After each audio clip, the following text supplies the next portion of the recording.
네, 수도권은 서울과 인천에선 추가 확진자가 없었고 경기 하남시에서만 1명 확진자가 나왔습니다. 그런데 이 확진자가 어디에서 어떤 경로로 감염됐는지가 모호하다고 합니다. 이수민 기자입니다. 어제 하루 수도권 신규 확진자는 모두 1명 늘었습니다. 서울과 인천에서는 신규 확진자가 없었고 경기도에서만 1명이 나왔습니다.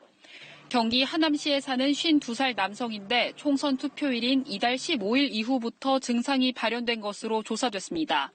이 남성은 오후 5시 반부터 5분간 문화예술회관 투표소에 머물렀고 마스크와 장갑을 착용해 접촉자는 없는 것으로 파악됐습니다.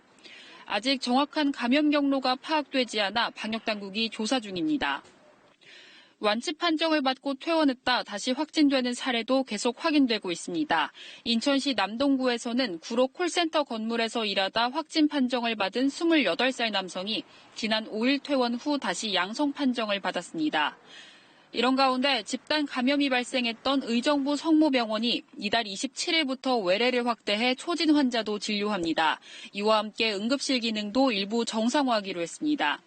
다만 호흡기 질환자는 건물 밖에 있는 안심진료소에서만 진료받을 수 있고 외래 진료를 통한 입원도 아직 불가능합니다.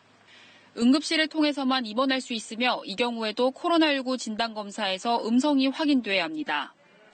한편 서울시가 신천지 유관단체인 하늘문화세계평화광복에 대해 설립 허가를 취소하기로 했습니다. 서울시는 해당 법인이 설립 목적과 달리 실제로는 신천지 교회와 공동으로 종교 사업을 하고 있고 정기총회나 회계감사를 하지 않는 등 관련 절차를 지키지 않고 있다며 그 취소 이유를 밝혔습니다.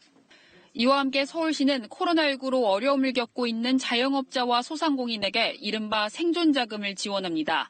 70만 원씩 2달에 걸쳐 140만 원이 현금으로 지급되고 다음 달 중순 이후 온라인을 통해 신청할 수 있습니다. KBS 뉴스 이수민입니다.